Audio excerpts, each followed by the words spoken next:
Parliament Perada Tilak Kalinga BC, Vizianagaram Bellana Chandrasekhar తూర్పు Kapu BC, Visakhapatnam doctor Botcha Jhansi Lakshmi తూర్పు Kapu BC, Anakapalli BC, Araku Chetti Tanujarani Valmiki ST, Kakinada Chalamasetti Sunil Kapu OC, Amalapuram Rapaka Varaprasad SC, Rajahmundry Guduru Srinivasarao Settibalija BC, Narasapuram Guduru Umabala Settibalija BC,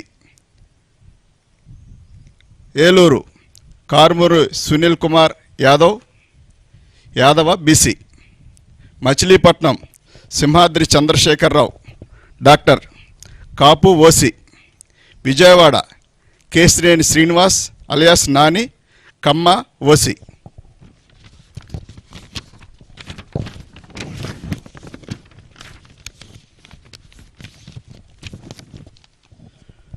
Guntur Kilari Venkata Rosaiah Kapu OC, Narasaraopet Poluboina Anil Kumar Yadava BC, Bapatla Nandigam Suresh Babu SC, Ongole Chevireddy Bhaskar Reddy OC, Nellore Venumbaka Vijayasai Reddy garu Reddy OC, Tirupati Maddila Gurumoorthy SC, Chittoor N Reddeppa SC, Rajampet Peddireddy Venkata Mithun Reddy OC, Kadapa YS Avinash Reddy OC, Kurnool BY Ramaiah Boya BC, Nandyal Pocha Brahmananda Reddy OC, Hindupur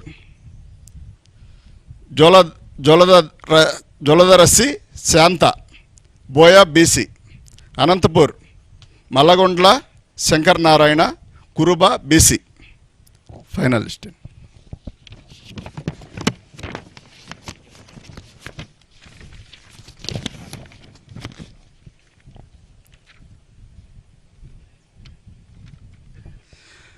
అందరికీ నమస్కారం అండి. గత సంవత్సరం 2019లో నేను కలిసి సీట్లు అనౌన్స్ చేశాము. మళ్ళీ 2024 కూడా మా ఇద్దరిని పిలిచి అవకాశం కల్పించిన జగనన్నకు ఎల్లవేళ రుణపడి ఉంటామండి. సీట్ ఇచ్చిన దానికంటే మళ్ళీ మమ్మల్ని పక్కన కూర్చోబెట్టుకొని లిస్టు చదివించిన దానికి చాలా సంతోషపడతా ఉన్నాం.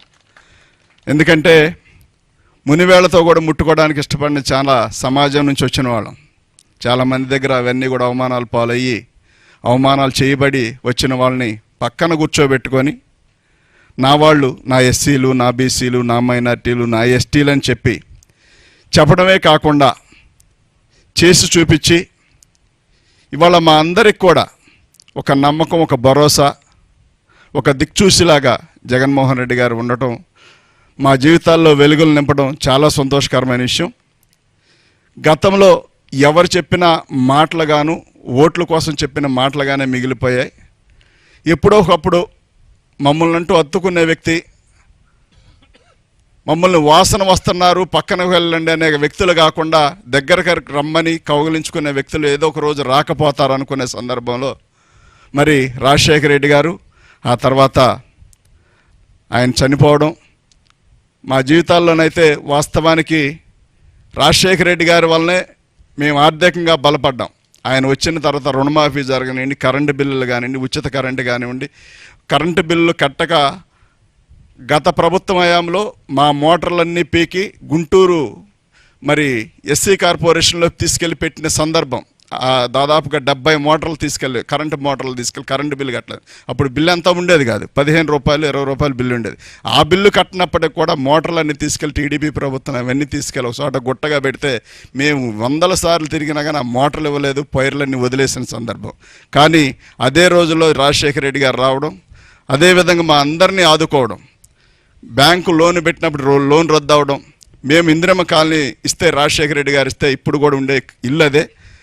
ఇన్ని రకాలుగా మాకు మేలు చేసిన రాజశేఖర రెడ్డి గారిని చూసాం. ఆ తర్వాత జగనన్న అది కాదు అన్నట్టుగా మా అందరిని హక్కుని చేర్చుకొని మా జీవితాల్లో వెలుగులు నింపి మా అందరినీ మరి తన సొంత మనుషుల్లాగా తన సొంత బిడ్డల్లా చూసుకుంటూ ఈ రాష్ట్రం మొత్తం మీద ఎస్సీలు, బీసీలు, మైనార్టీలు అందరూ కూడా జగన్మోహన్ రెడ్డి గారిని మరి ఆదరిస్తూ ఉన్నారు.